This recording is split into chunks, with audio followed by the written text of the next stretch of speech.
Hey everyone, my name is Baraj Gill, and on this channel I talk about my growth in spirituality. I talk about real life experiences and my journeys, and I just share my life. So subscribe to the channel.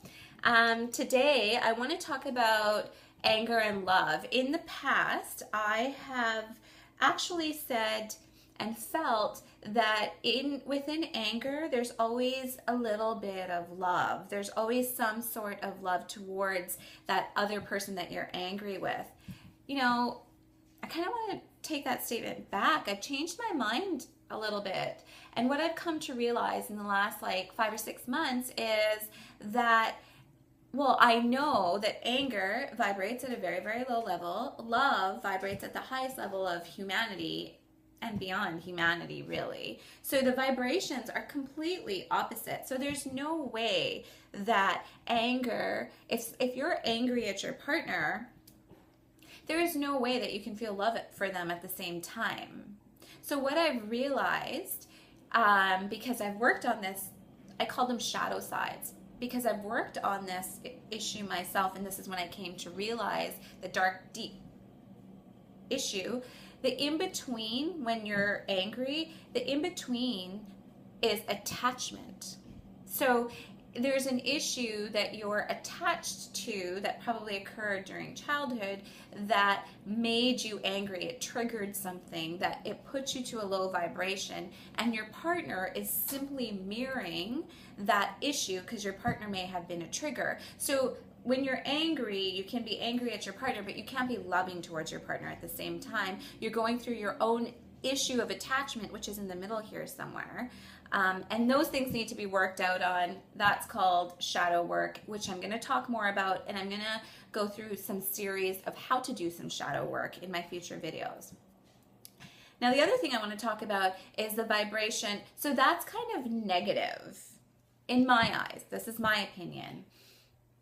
On the other end of things, when you look at anger, which is low vibrating, and love, which is high vibrating, and then you look at in the middle, when you put passion in the middle, it's different than attachment and anger. Sometimes we seem like our feelings, we get in such a tizzy that we feel like our passion comes out as almost, there's like a slight touch of anger, but it's because you're so passionate about something.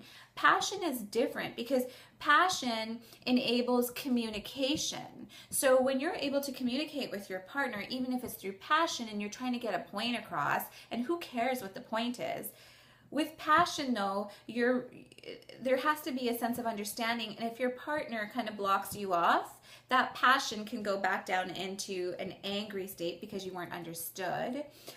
But if your partner is receptive to your passion and can understand your point of view and where you're coming from, then it can actually rise up to a higher vibration and come to love, and you can start working out your issues. Whereas with attachment and anger, it stays at a lower level.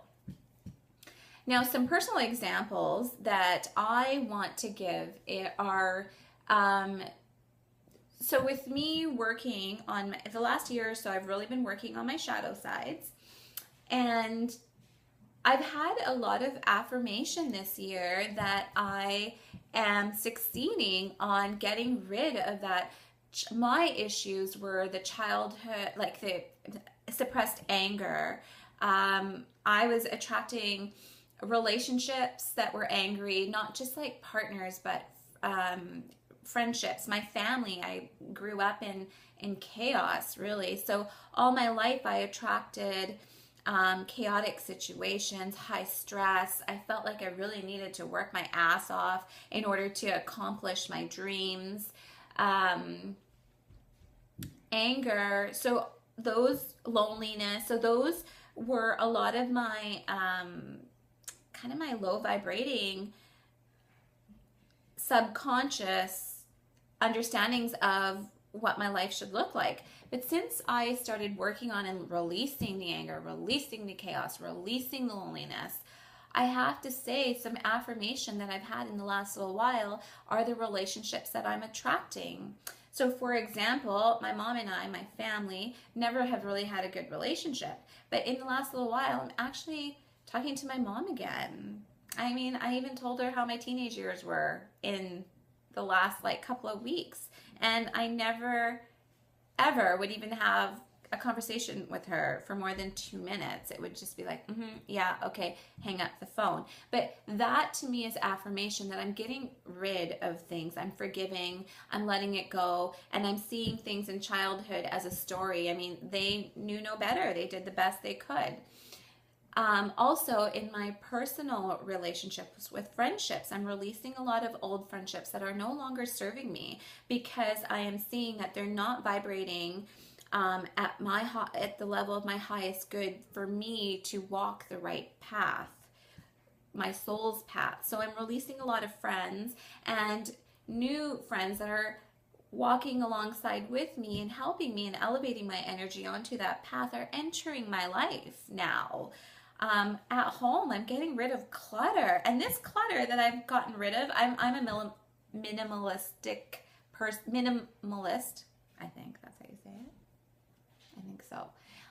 That's who I am anyways, but I've been getting rid of more. And as I've been getting rid of stuff, I have been attaining greater abundance. With my business, there's no longer any chaos. There's a lot of, I've made decisions. I've made the right decisions. I've made good decisions. I don't want chaos. I want easy. In my relationship, I'm 39, and I have never experienced the amount of freedom that I am experiencing now in my relationship, in any relationship before. Just the freedom to speak my mind, to speak my truth, and for this other person to come from a place of understanding and not blame or judgment. I have never had that. I now have it.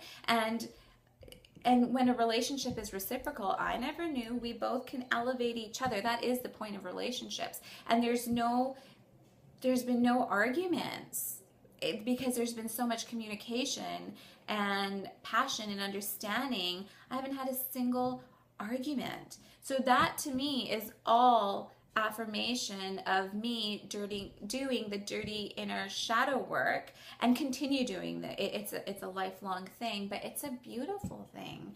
So I am inviting Mahara, I've said this before, Sinclair, to my channel. We're going to record on Monday, and I want to start a series of how to do that shadow work because I did it and it works. And I want to share it. I think it's really important to pass it on and pass it forward. So I will be doing that. Thanks for listening to my channel. And I hope you guys have a great Friday. Mwah, mwah, mwah.